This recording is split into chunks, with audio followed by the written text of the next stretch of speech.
I'm going to jump on to the next question, which is how, when you're networking, why it's really important to find certain people.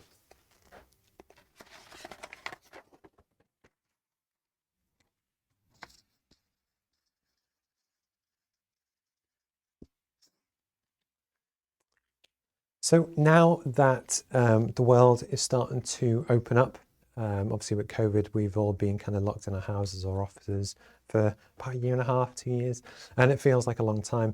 But networking events are starting to happen again. I'm starting to get invited to more. I'll be honest, I'm not 100% confident going to them as I would have been pre-pandemic. You know, there's a little bit of caution there. Actually, someone I know was pinged with COVID and they tested positive just recently. I am double jabbed, but actually the point is that things are starting to open up again.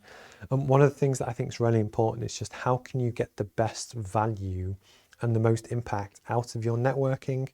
Because if you go to an event, one of the things that we're actually trying to do, if you look at the goal,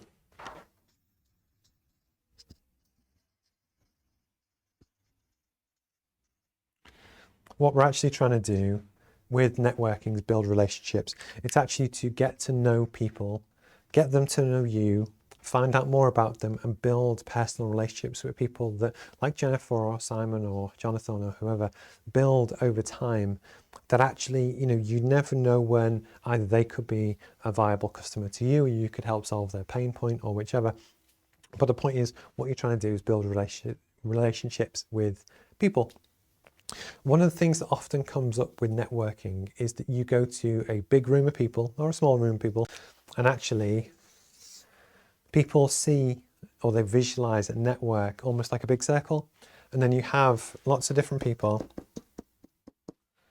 And you know what they think is that actually, okay, so I'm going to go and shake some hands, give some business cards out and meet some people. This actually isn't how networking works. There's a famous book, actually a number of famous books by Malcolm Gladwell. So if you've never seen them, really interesting. But what he's talking about is actually how a lot of professional networks, but networks of any kind, including kind of just social circles, aren't an equal flat plane where people actually all have the same number of friends and contacts. The way it actually works, it's almost like a pyramid. And there will be a few people at the top that actually connect everyone else.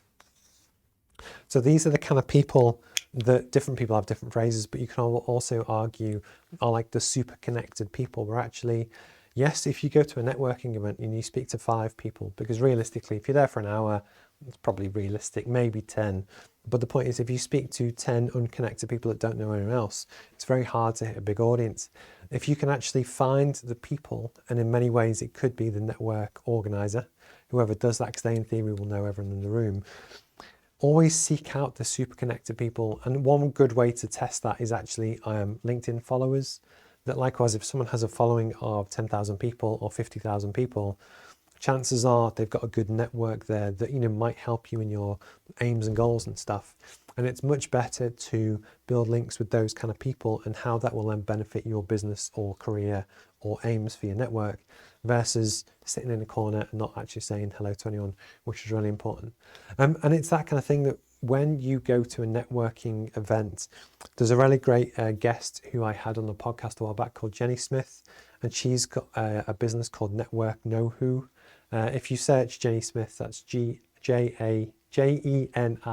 Smith, and then networking on LinkedIn, she might pop up. But she has a whole business just teaching people how to network and network well and almost build your networking strategy. But as a great tip, find the people who are really well connected in the room, make friends with them, and actually ask, you know, who should you meet? How can you add value to them? How can you help them out? Is there anything you can do?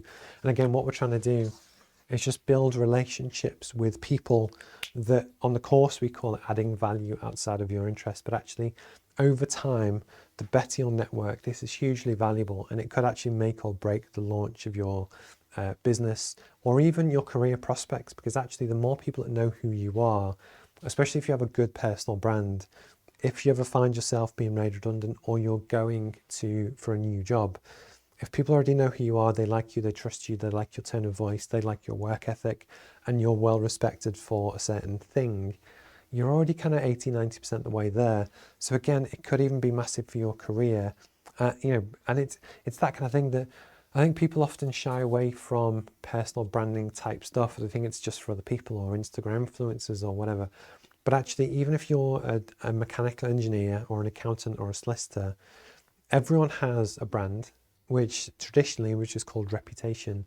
But now people do check out your feed and the content that you create, and is it good quality and stuff that actually, as a business does, it kind of is something that you should at least consider investing time and effort in, just to really help, you can control what the world thinks about you. So it was just something I wanted to kind of touch on today.